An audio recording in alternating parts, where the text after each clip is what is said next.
En la democracia, el primer paso es el respeto. Yo creo que aquí, como llevan, no sé, ya 13 años tratando de demostrar los vínculos del paramilitarismo con Uribe, que siempre se hacen agua porque no existen. La verdad de las cosas es que no existen, porque el presidente Uribe fue el único colombiano que combatió el paramilitarismo, fue el único que logró un proceso de desmovilización, fue el único que hizo algo para que a esos colombianos,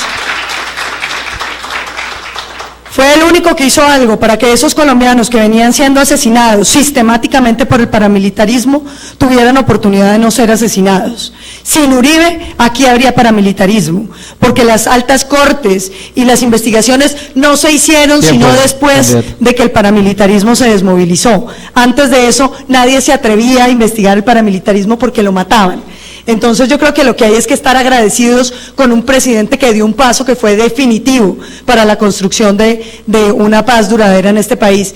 Quiero decir además otra cosa, el presidente Uribe constituye exactamente la antítesis de un comentario que hizo Juan Manuel Santos, y es el de que él solamente va a romper el proceso de paz cuando maten a alguien importante.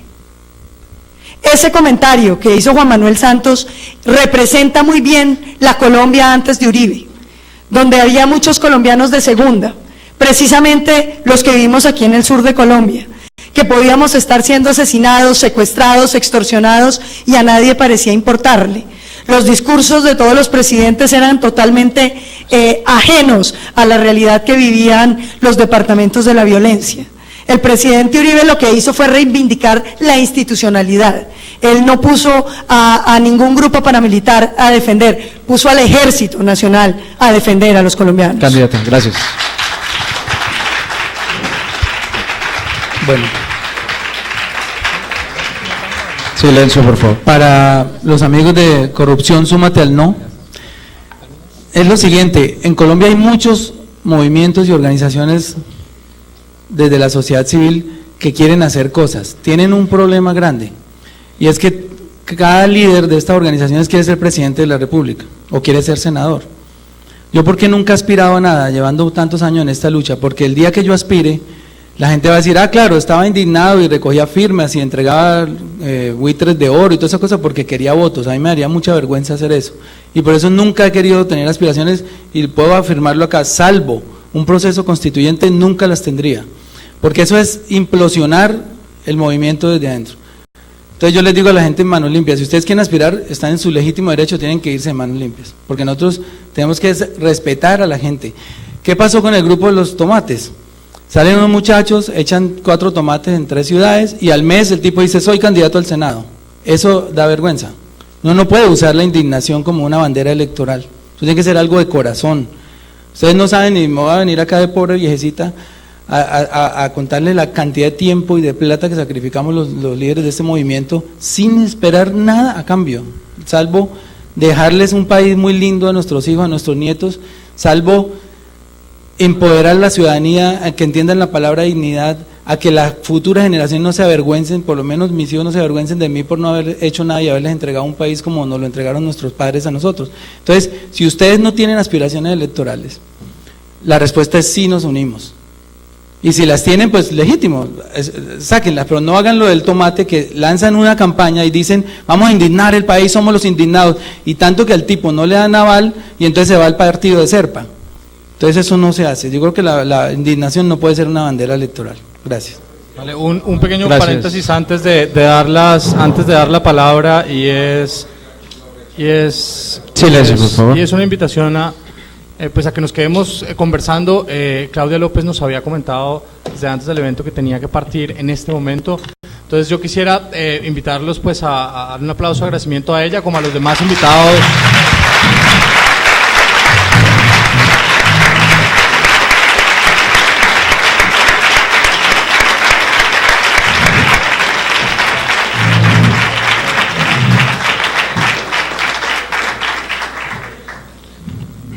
Bueno, igual de parte de la carrera, pues que ese aplauso se hace, digamos, extensivo, al menos en el plano imaginario, a Rubén, a José Luis, a Gabriela, a Patricia, digamos, a Santiago, a Laura, a las personas que han estado detrás de este ejercicio. Ahora, Hay tres personas que ya habían pedido la palabra. El señor de naranja, que está ahí, puede levantar la mano, por favor. Había pedido la señora que está acá, rosado, el señor de negro, que está aquí en segunda fila, y el señor de rayas. Vamos a dar esas 4 intervenciones y luego una siguiente ronda. Bueno, mi pregunta era para la senadora Claudia López. Hacer unos comentarios. Señora Claudia, usted habla que somos la tercera generación para cerrar una guerra. Son contexturas distintas. Antes existía una sociedad dividida y ahora tenemos unos insurgentes que tienen como único medio de financiación la coca y pretenden llenarnos de miedo para acceder al poder político.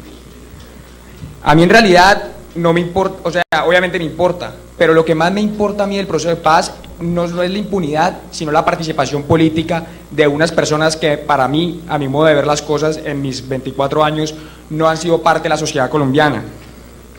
La violencia no se puede convertir en un modo para acceder al poder político. Y el último comentario que le quería hacer a la doctora Claudia era que yo no entendía por qué nos llama señores de la guerra cuando Álvaro Uribe Vélez en el 2010 cierra su gestión con unas cifras envidiables en seguridad. Amigos de la guerra son la FARC. Eso era lo único que quería decir. Ojalá las preguntas se dirijan a los que quedaron, pues, para que se las puedan contestar, digamos. Y para el doctor del voto en blanco, pues, sinceramente, un comentario. Pienso que Paloma y Claudia tienen la razón. Esto es desbaratar el voto de opinión y no me imagino el Congreso de la República en manos de Roy, Gerlain y todos estos personajes. Para Gustavo, rápidamente, ¿por qué no usar todo el poder que tiene? Si no es pregunta ahorita que tal vez no quiera responder con un sí, ¿por qué no considerarlo? Usar todo el poder que tiene para, en vez de parar que la gente elija a alguien, educar a la gente, porque yo creo que lo que pasa es que la gente es muy perezosa para votar, le cuesta trabajo y le da mamera entender el discurso de una Claudia López. Entonces, ¿por qué no usar todo ese poder que tiene, que lo admiro increíblemente, para de verdad educar al elector? Y para Paloma, pues, una pregunta y un comentario. La primera pregunta es si cree que se debe castigar al uribismo políticamente por los vínculos obvios, no estoy diciendo Uribe para que no se ponga muy brava, sino al uribismo por los vínculos obvios con el paramilitarismo. Y en segundo lugar, cuando uno habla de que no hay más víctimas, que con Uribe se acabó la guerra o se disminuyó increíblemente, en la semana pasada se publicó en Semana una gráfica del número de víctimas en los últimos 30 años en Colombia, gracias a la labor del Centro de Memoria, que el Centro de Memoria Histórica ha venido haciendo, y el 53%, hice el ejercicio sumando las víctimas de cada año los últimos 30 años, el 53% de las víctimas ocurrieron durante los 8 años del gobierno de Uribe y el año anterior y el año y medio anterior, que uno puede considerar que eran años políticos, ¿no? Electorales. Entonces, ¿qué opina de eso? Yo no tengo nada que ver con política, pero me la paso mucho en el campo y lo que uno ve es diferente. Lo que uno ve es una violencia, ya no es obviamente el terrateniente que ha sido extorsionado, sino hay otro tipo de violencia. ¿Qué opina de eso que no se ve tanto? Vale, el señor de negro. Las dos preguntas eran las siguientes. La primera es que le hemos hecho mucho bombo a la parapolítica, que es deplorable, pero ¿dónde está la parapolítica? Según la representación tenían más del 45% del Congreso para el periodo pasado. ¿Dónde está la parapolítica? ¿Y por qué no la hemos destapado? ¿Por qué la señora Claudia, que atacó tanto la parapolítica, por qué no destapó la parapolítica? Esa es la primera pregunta. La segunda pregunta es, el voto en blanco es muy interesante y es una filosofía que está uno interesado en cogerla. Pero me gustaría, por ejemplo, darle una posibilidad más. ¿Por qué no disminuir el Congreso? Disminuir el Congreso da la posibilidad de que tanta gente no coma tanto de nuestros recursos. Entonces, si hay posibilidades, la pregunta es si hay posibilidades reales, en vez de que haya sillas vacías, la disminución del Congreso para uno poder vigilar por quién vota. Gracias. Bueno, mi pregunta final sería, era para Claudia y para Paloma. En caso de que el voto en blanco ganara estas próximas elecciones, que es lo más seguro, ¿estarían dispuestas a apoyar la filosofía del voto en blanco? Gracias, señor. Cualquiera. Lo que quieras, si quieres empezar. Gracias. Primera pregunta, que si creo que el uribismo ha tenido vínculos con el paramilitarismo, yo creo que no. Sí, pero es que tú presumes que hay vínculos, yo estoy diciendo, no creo que haya vínculos. Los parlamentarios que cayeron con parapolítica en su mayoría no eran uribistas, eran simplemente parlamentarios, que hubieran sido uribistas como son santistas y como serían petristas o polistas o lo que fuera que gane, porque son políticos que se dedican a ser apéndices del poder. Ellos están con el que gane, como los concejales de los municipios que están con el que gane, porque así funciona el clientelismo político, uno está con el gobierno que está. Yo por el contrario creo que el uribismo es un movimiento muy novedoso en términos de opinión pública.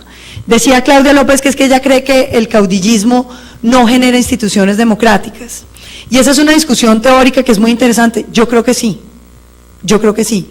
Yo creo que en estados como el colombiano, donde la legitimidad del Estado siempre está en entredicho, una persona tan carismática, con tanto aprecio sobre los colombianos, estar en el Estado le devolvió mucha legitimidad al Estado.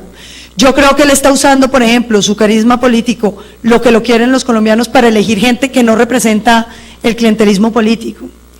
Yo creo que el presidente Uribe sí está construyendo democracia en Colombia, sí ha construido y sí ha seguido construyendo. Yo no creo que el uribismo tenga vínculos con los paramilitares. Creo que la sociedad colombiana, toda ella, en todos los sectores, en diferentes regiones, tuvo vínculos con el paramilitarismo, como tiene vínculos con la guerrilla, en donde la guerrilla ejerce jurisdicción, como en el Cauca, como en Nariño, como en el Putumayo. Como mucha sociedad colombiana tuvo vínculos con el narcotráfico, aquí en Cali sí que saben ustedes cómo estuvo vinculada la sociedad en todos los estratos sociales con el narcotráfico. Estas son las realidades concretas de tener corrupción dentro de las sociedades, que permea toda la estructura social. Que si el uribismo ha sido el papá de los paramilitares, no creo que eso sea cierto. No me considero paramilitar, jamás he apoyado a los paramilitares, ni creo que ninguno de quienes están en el movimiento político en el que yo estoy haya hecho alianzas con paramilitares, no lo creo. El doctor Luis Alfredo Ramos, que está en la cárcel hoy, yo considero que es completamente inocente. De hecho, el doctor Luis Alfredo Ramos lo que significó en Antioquia fue la posibilidad de derrotar una cantidad de clientelismo y corrupción política del Partido Conservador en Antioquia. Y entonces ahora lo tachan de paramilitar. Me parece una sindicación completamente injusta, completamente desatendida de la realidad de lo que él significó para Antioquia. La segunda pregunta, sobre la violencia y la gráfica de semana. Yo no creo en la comisión que está haciendo los estudios me parece que está sesgada ideológicamente. Si uno va a hacer una comisión para hacer ¿cómo se llama eso? Como un recuento de la cosa, no puede ser de una ideología política, porque está sacando los resultados que favorecen a su ideología. Yo no creo en la objetividad, yo creo que todos estamos parados en algún sitio en la vida. Y eso determina mucho la manera como uno ve las cosas. Y si uno quiere hacer algo lo más parecido a la verdad posible, tiene que buscar tener todas las posturas en un grado de representatividad para sacar algo objetivo. Yo no creo en ese informe. Y la violencia del campo, hombre, muy impresionante. Así como tú lo dices, yo lo he visto. Y le sorprende a uno que en el campo es donde más quieren a Uribe. Es donde más lo respaldan, y lo vas a ver en las elecciones, donde más lo respaldan, donde la gente más lo quiere es en la provincia colombiana, porque lo que representó el presidente Uribe para mucha gente fue el sentimiento de que finalmente dejaron de ser invisibles. Yo creo que en Colombia venían siendo asesinados sistemáticamente, abusados, muchos campesinos de los estratos más pobres por los guerrilleros y por los paramilitares, y la primera persona que le puso, digamos, un obstáculo a la manera como venía siendo invisibilizado ese dolor fue el presidente Uribe. Yo por eso veo que la gente lo quiere tanto en el campo. A mí me impresiona cuando uno llega a veredas perdidas, la cantidad de personas que dicen que van a votar por Uribe, la cantidad de personas que se arriman a decirle, mándele saludes, dígale como yo lo quiero, porque sintieron por primera vez que alguien los estaba oyendo. Sobre el tema de la FARC política, que hacían allá. Hombre, yo veo que la farpolítica no le ha interesado a muchos de los organismos por el mismo tema. Yo creo que todos estamos parados en un momento donde estamos condicionados por nuestra propia postura política. La objetividad no existe. En el Cauca hay muchísimos casos de farpolítica, muchísimos casos donde la gente le ponen un fusil y le dicen si puede votar o no. Y hoy en día estamos viendo farpolítica, lo reconoció León Valencia, que si fueran paramilitares, entonces habrían dicho que qué cosa más terrible que se estaba haciendo política con armas, y entonces ahora dicen que están haciendo políticas con armas, que qué bueno que las FARC ya están en política. Yo creo que hay que tener un rasero parecido para las cosas. Allí, en el departamento del Cauca, fueron visitando a los líderes uribistas en varios municipios, diciéndoles que si seguían estando con Uribe los iban a matar. A los candidatos del Centro Democrático los declararon objetivo militar en el Putumayo y nadie dijo nada. Al doctor Fernando Londoño le pusieron una bomba al APA y entonces dijeron que era la mano negra. Se planea un atentado después de que se negocian dizque las garantías de oposición y se planea un atentado contra Álvaro Uribe y nadie dice nada. Deploran el asesinato de la UP, pero les parece bien la persecución armada contra el Centro Democrático. Yo los invito a pensar en eso. Y así como decían que si gana el voto en blanco apoyamos su filosofía, yo apoyo la filosofía del voto en blanco. Yo odio el clientelismo, odio la corrupción, creo que la podemos derrotar y que la vamos a derrotar. Pero así como ustedes me dicen que si yo apoyo esa votación, yo los invito a que ustedes respeten el uribismo cuando las voluntades democráticas se expresen, porque nosotros no tenemos maquinaria, no usamos armas, estamos defendiendo nuestras ideas con discurso y los votos que saquemos también merecen respeto. Gracias, candidato.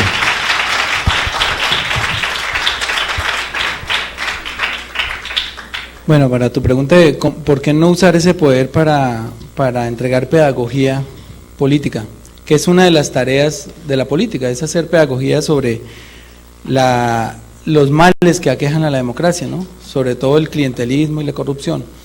Pues mira, para hacer eso se necesitan recursos. Nosotros somos fuertes en las redes sociales, pero las redes sociales son una pequeñita parte del país. Somos el 17% en Facebook y el 11% en Twitter. Esa es la penetración que tienen las redes sociales en este momento. Del 17% de Facebook interesados en la política, hay el 10%. El resto están mirando la foto del otro, a ver a quién se levantan, no son niños, etcétera. En Twitter hay un poco de gente más interesada en la política, pero también son menos. Digamos, del 11% de Facebook, más o menos lo que hemos tratado de encontrar es que un 60% de las personas están interesadas en política. Eso hace un universo muy pequeñito y hasta ahí podemos llegar. Ya irnos a los pueblos, imagínate el costo en personas y el costo económico para uno irse a todos los municipios de Colombia a impartir pedagogía es muy complicado, y nosotros somos un movimiento que se financia con los recursos de cada uno de los que pertenecemos ahí. Eso ya es una tarea de los gobiernos y de las escuelas y de los colegios, pero en el caso de los colegios públicos uno nota que la educación está sesgada y eso es un daño terrible que se le hace a los niños. Mostrarles una sola cara de la política, una sola cara de las ideologías. Tampoco decir que le hagan alabanzas a uno u otro, pero sí los profesores deberían, y ustedes si algún día van a ser profesores, no transmitan sus ideologías a sus alumnos, eso es trampa, sea de izquierda o sea de derecha. Ustedes han visto que yo no tomo partido en eso, y no me quiero meter, no porque me dé miedo, ni mucho menos, sino porque uno tiene que ser, si uno quiere despertar indignación en la gente, uno también tiene que ser respetuoso con las cosas. Y entonces noto que los profesores, que serían los llamados en las escuelas, los padres, pues la mayoría no tienen una formación intelectual para transmitirle a los hijos lo que significa la transparencia política y las buenas costumbres políticas, y de repente ellos mismos no tienen ni la autoridad moral porque salen a votar, apenas les dan 50.000 pesos, pero los profesores sí tenían esa tarea. Y lo que yo noto en las universidades es que si la universidad es de derecha, pues le transmiten a los alumnos toda la filosofía de derecha, y si es de izquierda, le transmiten a los alumnos toda la filosofía de izquierda, pero lo que es peor, los profesores de primaria transmitiéndole su ideología a unos niñitos chiquitos, llenándolos de odio, sea de un lado o sea del otro. Eso no se hace. Creo que a los niños hay que darles elementos de juicio para que entiendan una y otra filosofía, y cuando estén grandes, cuando estén creciendo, pues ya ellos puedan tomar una determinación. Por ejemplo, les voy a confesar, yo a mi hijo de 16 años nunca lo he bautizado todavía, porque yo estoy esperando que él escoja su religión. Y ahí me critica y toda la familia está esperando la lechona y esperando la fiesta, y yo les dije, no, hasta que mi hijo no elija qué quiere ser, y yo con lo que hago jamás le he dicho, mire, usted tiene que ser de aquí o tiene que ser de acá. Yo creo que esa libertad en la que uno a los niños los levante, de eso depende también que haya un país más adelante un poco más evolucionado políticamente. Y en lo de disminuir el Congreso, mira, yo acabo de escribir una columna en las Dos Orillas que se llama el Congreso Unicameral, y doy unas razones específicas de cuánto le cuesta a cada congresista al país, y se lo digo, un solo congresista le cuesta al año al país 1.700 millones de pesos, uno solo. De los 268 congresistas que hay, yo les puedo nombrar aquí 250 y ustedes no saben quiénes son, porque solo van a cobrar el sueldo. Sí van, la mayoría están excusándose todo el tiempo, o sea, al Congreso sí le sobra gente, al Congreso sí le sobra gente y mucha. Cada congresista, digamos, si nosotros pudiéramos llegar a un Congreso unicameral, que ahí explico también las ventajas de tener un Congreso unicameral, porque no es una cuestión que sea novedosa. Hay 185 países con parlamento en el mundo y 117 de esos tienen Congreso unicameral. El ahorro sería de billones de pesos, que obviamente pues uno aspira a que vayan a la educación, pero si una constitución en 6 meses pudo evacuar 366 artículos con 72 constituyentes, ¿por qué un Congreso no puede funcionar con 100 personas? Y ahí es donde uno dice, ¿por qué quieren antes aumentar el número? Porque es que cada vez uno ve que quieren hasta aumentarle el número, porque entre más poder tengan ante la gente, pues obviamente esas mafias políticas se van a enquistar más ahí. Pero sí somos partidarios de un Congreso unicameral. Gracias. Perdón, yo quisiera agregar algo sobre el Congreso. Hombre, yo creo, Gustavo, que es el tema de la unicameralidad, que es lo que también le gusta al presidente Uribe, yo no lo comparto, porque yo creo que ahí sí que se vuelve un apéndice del gobierno. Yo creo que hay que tener 2 cámaras, pero sí hay que reducir al Congreso. La propuesta que yo estoy presentando es que mantengamos un Senado de 100 senadores como lo hay, pero abajo tengamos una Cámara con igualdad para todos los territorios, es decir, que el departamento del Valle, el departamento del Cauca, el departamento de Cundinamarca, todos tengan 2, para que no dependan de población. El de arriba depende de población, da permiso, digamos, del voto de opinión y todas esas cosas, pero los otros son voces de cada uno de los departamentos que tienen que tener una representación igual dentro de la nación colombiana, independientemente a la población que tengan, porque uno no puede pretender que la Amazonía se poble, por ejemplo, sería un error, pero debe tener una representación que le permita tener liderazgo en gestionar sus proyectos. Yo creo en el bicameralismo porque creo que eso ayuda a controlar y las elecciones pueden diferenciarse, pero yo coincido con usted, Gustavo, en la necesidad de reducirlo. Nosotros tenemos un proyecto para reducirlo, al menos para empezar, en un 20 o 30%. Vale, con una enorme gratitud por todos ustedes que nos acompañan, pues abrimos la última ronda de preguntas. Entonces, uno por aquí, la señorita, el señor de atrás, el señor que está acá, la señorita que había estado levantando la mano hace mucho rato, 4 y 5. Bueno, primero buenas tardes, yo me llamo Ana Milena, soy del departamento de Nariño y pues primero quiero pues comentarles que estos departamentos como el departamento de Putumayo, Nariño y Cauca y el sur del Valle ha sufrido mucho por los enfrentamientos con este grupo al margen de la ley como es las FARC, bueno, los helenos y muchos de ellos. Admiro al presidente Álvaro Uribe y pediría pues mucho respeto para el movimiento Alianza Verde, que es de la señora Claudia López, y la verdad pues ella primero no tiene pruebas de que Álvaro Uribe sea un hombre paramilitar, todo lo contrario, él fue un hombre que luchó por nuestra República Colombiana, por la independencia de ella, porque el suroccidente de Colombia era un suroccidente secuestrado, sin libertades de pensamiento ni de movilización. Entonces, quiero preguntarle también a la doctora Paloma Valencia, porque he leído mucho sobre las circunscripciones de paz y tengo muchas preguntas respecto al tema. Además, creo que el departamento de Nariño, Cauca, Putumayo y el sur del departamento del Valle, Tolima y Huila, deberían estar muy interesados en ese punto, porque la verdad es crítica la situación para nosotros. Gracias.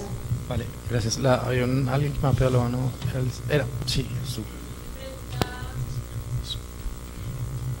ya va llegando. Y luego el señor que está allá atrás en la última. Profe, y aquí. Buenas tardes, mi pregunta es para Paloma Valencia. Ella habla de que el Estado tiene que ser fuerte y la ley se tiene que hacer cumplir. Pero lo que yo pregunto es, ¿la ley es solamente para las FARC? Porque si hablamos de cumplir la ley, los primeros que la violan están en el Estado, entre ellos el señor Álvaro Uribe Vélez. Aunque no hablemos más del tema porque ya está muy... Sí. Pero la segunda pregunta es, cuando usted habla de que tiene que haber cárcel y de que tiene que haber sanción, porque esa es la única forma en la que se va a lograr una paz estable, yo le pregunto, ¿cómo hicieron entonces en Sudáfrica para superar todo esto que pasó en el apartheid? Porque como todos sabemos aquí, el que fue el presidente blanco, luego fue el vicepresidente con Mandela. Y Nelson Mandela fue un gran ejemplo de reconciliación en una nación que estaba totalmente dividida. Y muchos de los que cometieron graves delitos de lesa humanidad no pagaron cárcel, pero sí hicieron otras penas y otras sanciones de justicia transicional para que Sudáfrica pudiera avanzar. Porque si en Colombia nos quedamos mirando en el pasado y nos quedamos mirando en todo lo que sufrieron las víctimas del país y no avanzamos de ahí, nunca vamos a poder cambiar de escenario. Vale, entonces el señor de la camisa de rayas y luego el Santiago.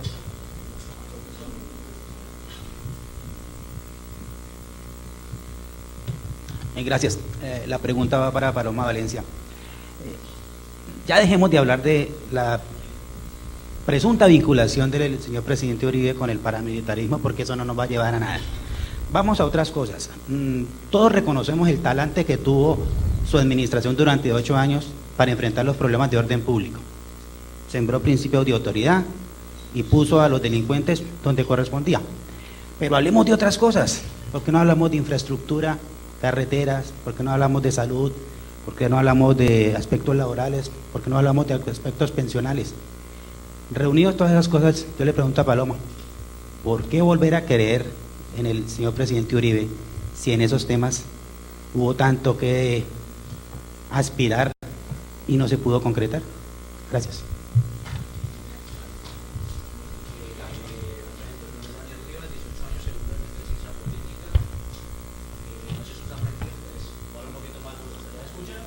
Es para la transmisión vía streaming, por favor. Bueno, estuve también en el debate de la mañana, tuve la oportunidad de escuchar al señor José Obdulio Gaviria, al señor Alexander López, y por aquí escuché, no sé quién fue usó la palabra de que falta objetividad. Entonces, para ser objetivos hace falta dejar de estar a la defensiva. Por eso estoy muy de acuerdo con el señor allá arriba que dijo que ya es hora de dejar de atacar al presidente Uribe. Como todo gobierno tuvo sus altas, sus bajas, y eso no es necesario discutirlo. Y yo creo que lo más importante ahora es preguntar algo que es un tema que todavía no se ha solucionado, que sigue siendo muy debatido, y es la solución inmediata que darían ustedes dos para la paz, suponiendo que Gustavo decidiese lanzarse. ¿Por qué? Porque, por un lado, el hecho de que estemos aquí tanto escuchando gente que está tan a la defensiva y que se nota que está un poco sesgada ideológicamente, nos da a entender de que en las elecciones va a pasar lo que Gustavo también está viniendo aquí a hacer, que es lograr que el voto en blanco gane. Entonces, empero en preguntar, solución inmediata para la paz, porque sabemos que una constituyente toma tiempo. Una solución inmediata a la paz, ¿cuál sería?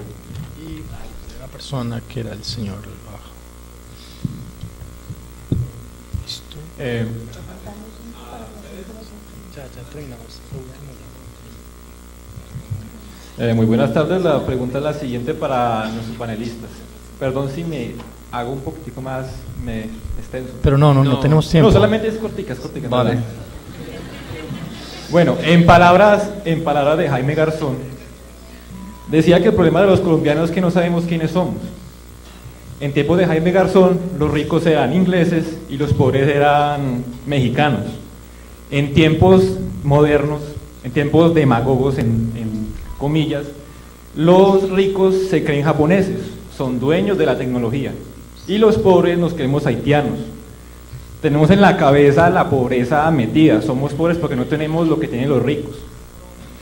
Entonces, en este desinterés y en saber de qué no somos, como decía Jaime